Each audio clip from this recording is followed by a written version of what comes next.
Ya, masuk pada materi penginderaan jauh.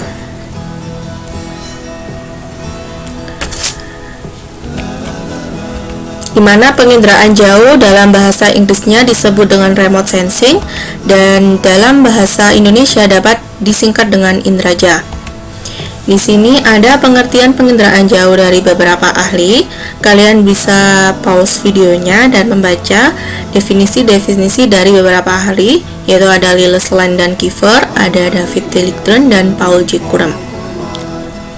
Dari pengertian atau definisi penginderaan jauh dari beberapa ahli tersebut dapat disimpulkan bahwa penginderaan jauh adalah ilmu, seni, dan teknik untuk merekam suatu benda, gejala, dan area dari jarak jauh tanpa kontak langsung dengan objek menggunakan alat penginderaan berupa sensor buatan.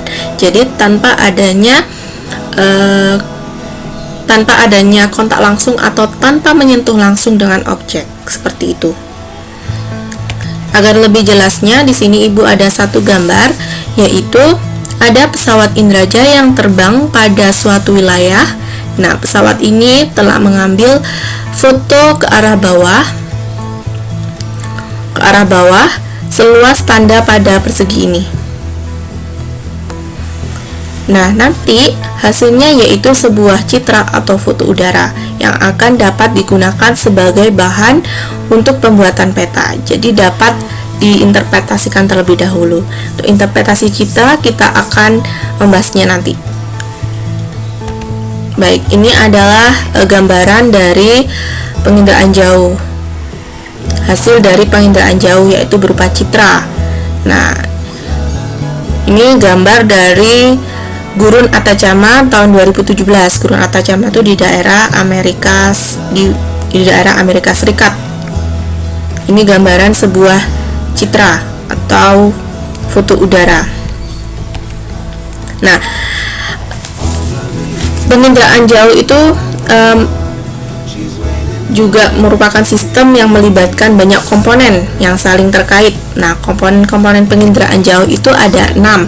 Ada sumber tenaga, ada atmosfer, objek, sensor, perolehan data, dan pengguna data. Kita akan bahas satu-satu dari sumber tenaga atau energi. Nah, sumber tenaga ini dalam penginderaan jauh itu sangat penting. Hal ini berkaitan dengan objek yang memantulkan tenaga tersebut. Tenaga ini tuh fungsinya agar sensor dapat merekam objek dari cahaya yang dipantulkan oleh objek. Nah, sumber tenaga ini dibedakan menjadi dua, ada sumber tenaga alami dan sumber tenaga buatan. Kalau sumber tenaga alami itu biasanya disebut dengan sumber tenaga pasif. Kalau yang sumber tenaga buatan itu disebut dengan sumber tenaga aktif. Nah, sumber tenaga pasif itu menggunakan sumber tenaga matahari. Nah, jadi hanya bisa dilakukan saat siang hari saja dan cuacanya yang cerah. Sedangkan yang aktif itu dapat dilakukan dalam segala cuaca, baik siang maupun malam. Nah, kalau sumber tenaga buatan ini biasanya menggunakan alat berupa radar. Biasanya ada atmosfer. Nah, atmosfer itu merupakan komponen indraja juga, di mana gelombang elektromagnetik yang datang ke bumi itu akan melewati sebuah atmosfer, jendela atmosfer. Namun tidak semua gelombang elektromagnetik itu dapat menembus atmosfer, karena gelombangnya itu akan mengalami beberapa hambatan seperti serapan, pantulan, dan hamburan. Kalau serapan itu cahaya yang masuk itu akan melemah dan hilang. Sedangkan kalau pantulan itu saat mengenai atmosfer bumi dia akan mantul keluar. Dan kalau hamburan itu terjadi karena hambatannya yaitu berupa partikel-partikel yang ada di atmosfer. Seperti awan, gas, debu, seperti itu. Nah, gelombang-gelombang yang dapat masuk ke atmosfer itu ada beberapa, mulai dari yang terpendek hingga terpanjang. Kalau terpendek itu ada sinar gamma, sinar X, ultraviolet, ada gelombang cahaya tampak, gelombang inframerah, gelombang mikro, dan paling panjang yaitu gelombang radio. Nah, komponen selanjutnya ada wahana dan sensor. Kalau wahana itu kendaraan yang membawa alat perekam. Nah, kalau alat perekamnya itu adalah sensor. Ini bisa dilihat pada gambar bahwa wahana itu dapat berupa drone, pesawat indraja yang tadi Ibu sudah berikan contoh di awal, pesawat indraja, dan ada satelit. Nah, ini membawa sebuah alat perekam yaitu berupa sensor. Selanjutnya ada objek.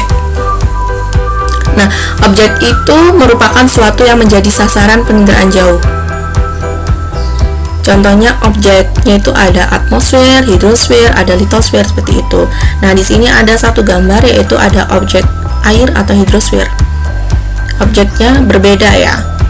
Ada di sini sama-sama objek air, tapi objeknya ini berbeda. Objek air yang atas itu merupakan air yang jernih, dan yang bawah itu merupakan objek air yang keruh. Kenapa lebih cerah dengan objek yang jernih? Karena yang objek jernih itu sifatnya airnya tuh menyerap cahaya dan hanya sedikit memantulkan cahaya. Sedangkan yang objek yang keruh ini, dia itu kan sudah banyak ada lumpur, ada pasir dan lain sebagainya. Jadi dia itu sedikit menyerap cahaya tapi banyak memantulkan cahaya, seperti itu. Selanjutnya ada perolehan data. Perolehan data itu ada manual dan ada yang numerik. Kalau manual itu menggunakan interpretasi citra, dan yang numerik itu bisa melalui komputer. Selanjutnya ada pengguna data. Pengguna data itu tingkat keberhasilan dari penerapan sistem penginderaan jauh. Jadi di sini pengguna data itu bisa menggunakan data penginderaan jauh sesuai dengan bidangnya masing-masing, seperti itu. Nah, di sini saya akan menjelaskan tentang proses penginderaan jauh, di mana ada sumber tenaga, ada jendela atmosfer, dan ada permukaan bumi. Nah, sumber tenaga masuk menembus atmosfer, jendela atmosfer, dan mengenai permukaan bumi, di mana gelombang elektromagnetik yang dipancarkan oleh sumber tenaga tersebut dapat diserap, dipantulkan, dan ada yang dihamburkan hambatannya, dan ada juga yang langsung menembus jendela dan mengenai permukaan bumi. Setelah mengenai permukaan bumi, objeknya itu dipantulkan ke wahana dan sensor. Kemudian wahana sensor mengirimkan ke stasiun penerima dan dapat diolah menjadi sistem komputer.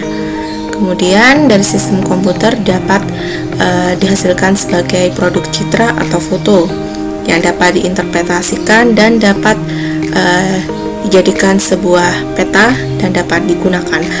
Selanjutnya ada citra penginderaan jauh. Nah, citra ini merupakan gambaran yang terekam oleh kamera atau sensor. Jadi citra itu sebuah produk dari penginderaan jauh. Secara umum, citra itu dapat dibedakan atas citra foto dan citra non-foto. Kalau citra foto itu menggunakan kamera, sedangkan yang non-foto itu tidak menggunakan kamera. Kita akan membahas perbedaan citra foto dan citra non-foto. Yang pertama yaitu citra foto. Nah, citra foto berdasarkan spektrum elektromagnetik itu dibedakan menjadi 4. Ada foto pankromatik, foto urkromatik, foto inframerah, dan foto ultraviolet. Kalau foto pankromatik itu merekam seluruh spektrum cahaya tampak sehingga objek yang terekam sesuai dengan kepekaan mata manusia.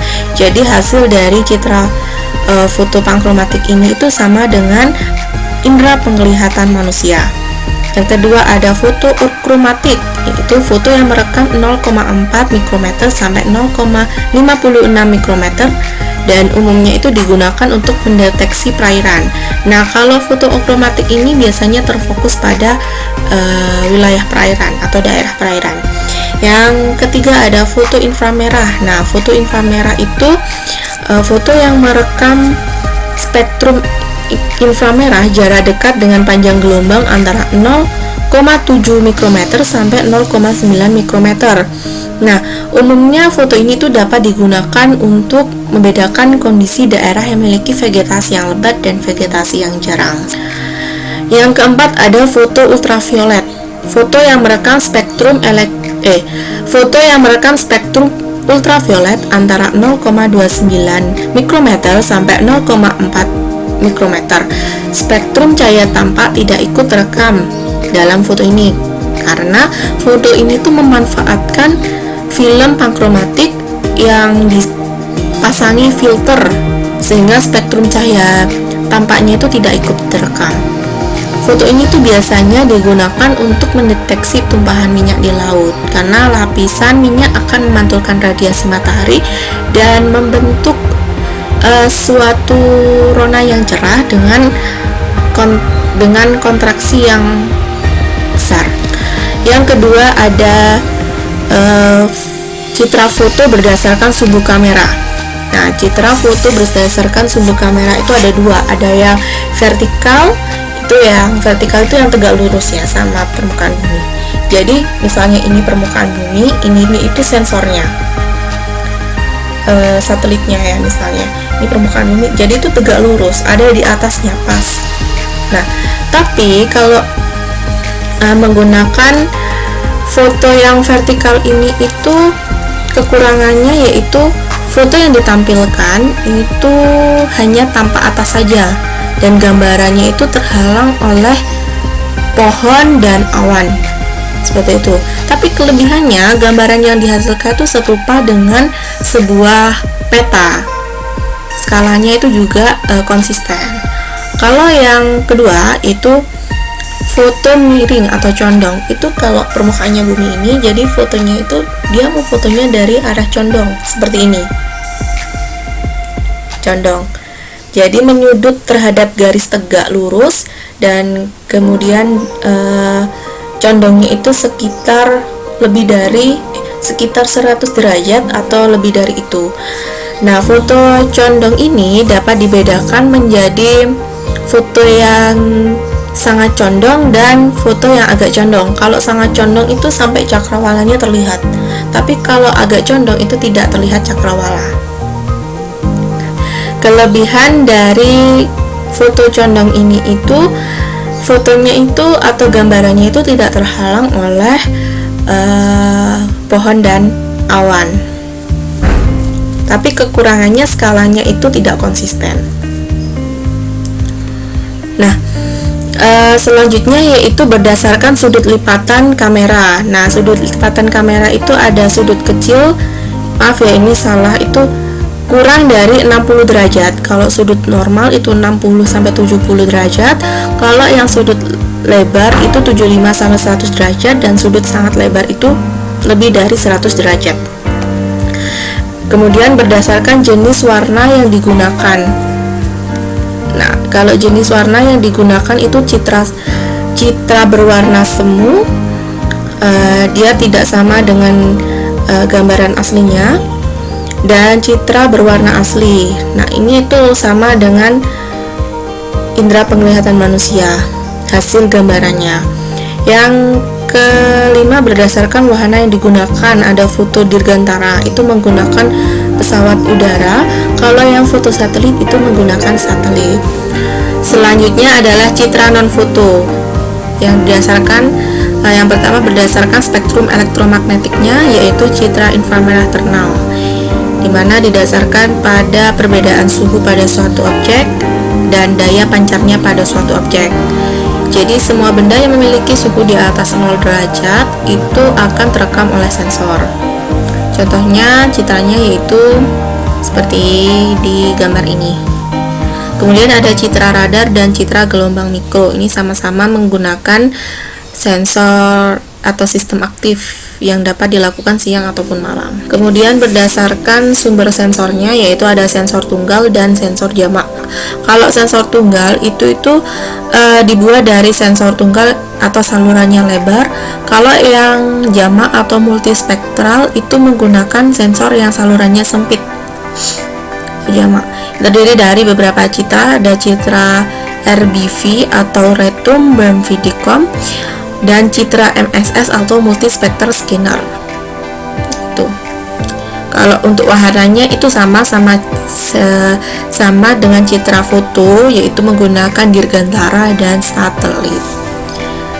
Kemudian ada interpretasi citra, yaitu suatu proses analisis data dari sebuah citra. Nah, ketika kita melihat foto udara atau citra, mungkin kita akan melihat berbagai objek, mungkin ada yang dikenali, ada yang tidak dikenali juga.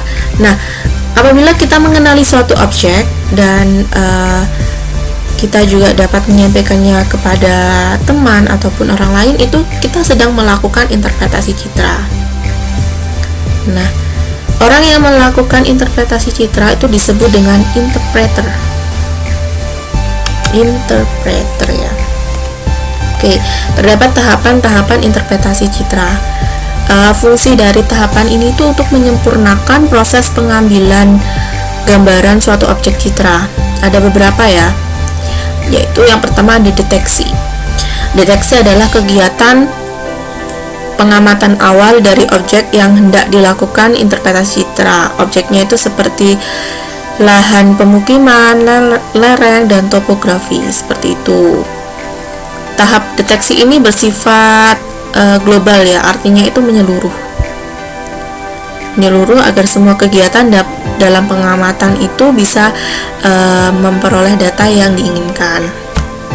Kemudian ada tahap identifikasi. Nah, tahap identifikasi ini tuh menggali objek yang diamati melalui pengambilan gambar baik citra foto maupun non foto. Terus pengenalan objek ini belum terperinci. Hal ini dikarenakan identifikasi hanya mengambil gambar dan belum bisa untuk dipresentasikan. Kemudian ada analisis. Nah, tahap analisis itu proses di mana penggabungan tahap identifikasi dengan tahap deteksi agar lebih mudah dipresentasikan. Maka pada tahap ini dibuat dalam bentuk peta, tabel, grafik, dan diagram seperti itu. Yang terakhir ada tahap deduksi. Nah, itu tahap pengambilan kesimpulan, pembahasan hasil yang terdapat kecenderungan hubungan antara deteksi, identifikasi, dan juga analisis. Itulah tahap-tahap interpretasi citra. Kemudian ada unsur-unsur interpretasi citra. Yang pertama itu ada bentuk suatu objek yang dapat membantu untuk menginterpretasi citra. Jadi suatu objek itu memiliki bentuk yang khas. Misalnya bangunan sekolah tampak seperti huruf U, huruf H, huruf L, seperti itu. Huruf L ya, seperti ini. Bentuk itu sebuah bentuk. Kalau ukuran objek pada foto udara berkaitan dengan skala. Jadi ukuran itu suatu ciri objek yang berupa jarak, luas, tinggi, dan volume. Nah, ini biasanya itu pada citra berupa skala.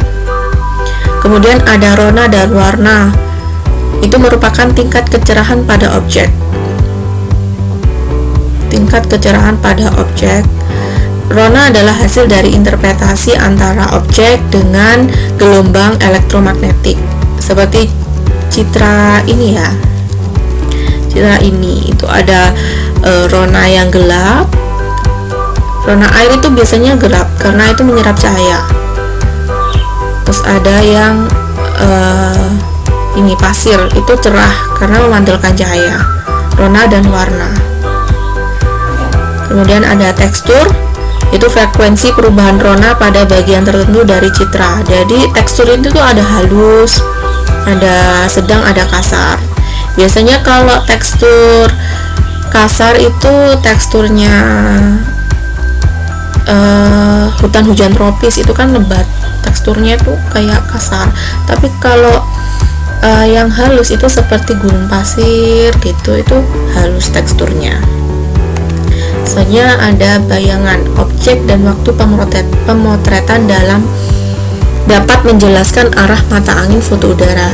Nah, jadi itu ini ya di gambar itu bayangan pohon di pinggir jalan contohnya. Bayangan, jadi kan misalnya waktu pemotretannya di pagi hari itu terlihat bayangannya, berarti arah timur itu di daerah sini. Arah timur itu di sini. Nah, bayangannya itu di barat ya, baratnya pohon.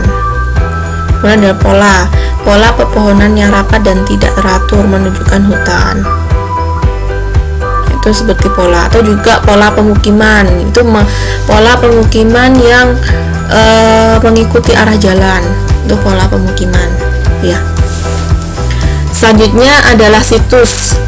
Situs adalah letak atau kedudukan suatu objek terhadap objek lain di sekelilingnya. Jadi situs itu seperti contohnya itu ada hutan bakau yang letaknya itu di daerah dataran rendah berair payau. Situsnya hutan bakau. Kemudian ada asosiasi, kaitan suatu objek dengan objek lain di sekitarnya. Nah, ini kan ada contoh asosiasi lahan terbuka di dekat hutan. Ada juga asosiasi, kaitannya itu stasiun kereta api berasosiasi dengan apa? Dengan rel kereta api, seperti itu.